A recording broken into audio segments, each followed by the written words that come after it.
Kauli imetolewa na Katibu Mkuu wa Wizara ya Maendeleo ya Jamii, Jinsia, Wazee na Watoto wa Serikali ya Mapinduzi ya Zanzibar, Bi Abeda Rashid Abdalla, wakati wa ziara ya wajumbe wa kamati ya ustawi wa jamii wa Baraza la Wawakilishi Zanzibar waliotembelea makao ya taifa ya watoto Kurasini jijini Dar es Salaam. Amesema kwa sasa Serikali ya Mapinduzi ya Zanzibar ipo katika mchakato wa utafutaji wa fedha kwa ajili ya ujenzi wa kituo hicho. Watoto wengi mnaotaja hapa ni watoto wa mitaani.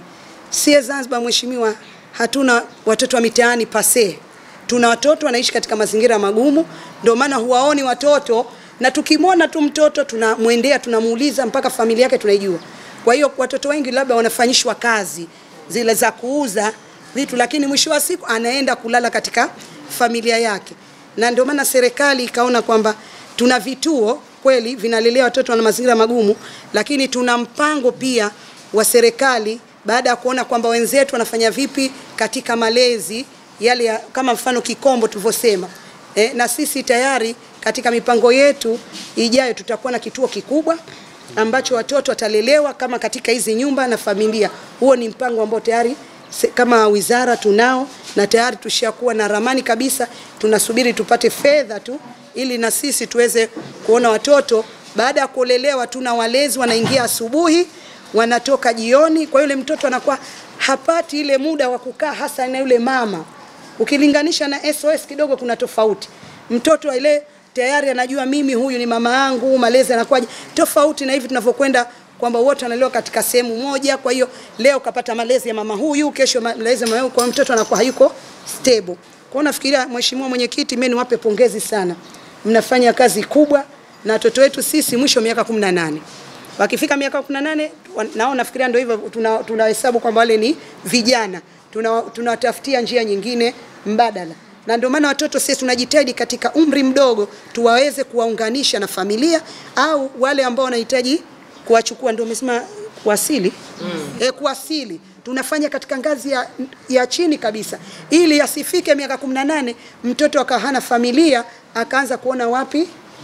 Kwa hiyo naomba mje na Zanzibar, mje kujifunza zaidi ili tuweze kubadilishana mawazo, kwa sababu kuna mambo mazuri pia na sisi tunafanya, lakini tuna changamoto pia. Kuasili si lazima mtu wewe huna mtoto. Kuasili mtu ukishakuona mazingira yanakuwezesha kuasili mtoto, usione mimi ndo nimezaa watoto wangu watatu tena mimi si asili. Tunaomba jamani watu waendelee kuasili watoto kwa sababu tunatamani watoto walelewe kwenye nini? Kwenye familia. Awali mwenyekiti wa kamati ya ustawi wa jamii wa Baraza la Wawakilishi Zanzibar, Thabia Thani, amesema ziara ina lengo la kujifunza taasisi za Tanzania bara zinavyotekeleza majukumu yake na kwenda kuzishauri taasisi za SMZ. Tafaraja kunasikia kuna kituo kingine kipo Dodoma ambacho kina watoto hawa ambao ni wengi na tena ni cha kisasa kama kamishna alivyotuelezea. Ipo haja mjipange kama wizara, hata kama tunakwenda ukingoni, hata kamati kuja, hata kama mimi sipo, kujifunza ni kusoma ili tuweze kuona wenzetu kule wamefikia wapi, na tunakwenda katika ujenzi mpya tuone yale mambo ambayo katika kuangalia katika ramani yetu pengine au hayako, basi ili kuweza kuyafikia maeneo ambayo ni muhimu kuweza kuyaboresha katika ujenzi mpya ambao na sisi tunakwenda nadhani katika bajeti hii inayokuja. Na hata mtoto mmoja anayetaka ayapate haya ambayo wameyapata. Lakini sisi tukiwa kama warisi wa watoto hawa ni wajibu wetu kusimamia na kuwafanyia mazuri ili kuhakikisha taifa linapata kizazi kilicho bora na viongozi walio bora kwa faida ya Tanzania yetu. Kwa hivyo mimi niendelee kupongeza na kushauri tuzidi kutia bidii zaidi, kufanya mikakati mizuri zaidi, kuwalea vizuri watoto wetu ili tujenge Tanzania iliyo bora na tuondokane na kupata kizazi kama, kwa sababu hii elimu sisi tukiwa kama wawakilishi wa wananchi tunatakiwa pia tutoe elimu kwa wananchi wenzetu wanaofanya mambo mabaya, wanaowatupa watoto, wanaowalea vibaya.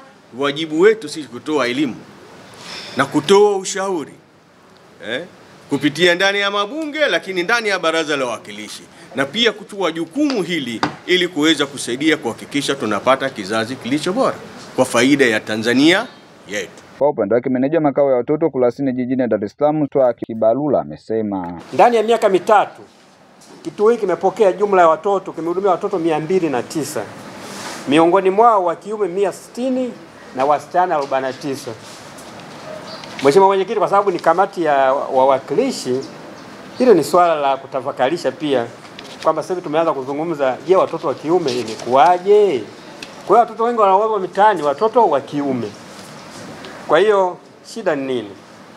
Miongoni wa watoto wao tunawalea 18 watoto wenye mahitaji maalumu, ikiwa 12 wa kiume na 6 wa kike. Hii ni sehemu ya makao tu 2 za serikali, lakini tuna makao ya Miuri ambayo serikali tumeingia makubaliano MOU na wenzetu wa Roman Catholic, ambapo kuna masista na kituo hicho kiko Dodoma, lakini pia kina watoto wenye uhitaji maalum. Lakini tuna makao ya watoto, tuna nyumba salama, lakini watoto hao wanaotoka mtaani pia wengine wanakaa katika kwa wazazi wa kuaminika, fit persons. Kwa hiyo maafisa ustawi wakishawapokea huwa wanawachanganua, wanawassess na kuona ni wapi bora kwao kupata huduma.